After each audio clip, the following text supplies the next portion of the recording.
با او رابطه رو حفظ کنید همتون به نماز اول وقت. هو الاول و الاخر و الظاهر و الباطن و هو بکل شیء علیم.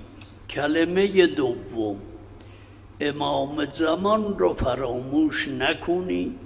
هر روز صبح بعد از نماز صبح دعای عهد رو بخونید.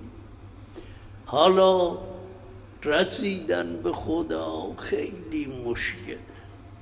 ما در کمال آلودگی، او سبوح قدوس، رسیدن به امام زمان بسیار دشوار. اون آفتاب کجا، این ظلمات محض کجا، راه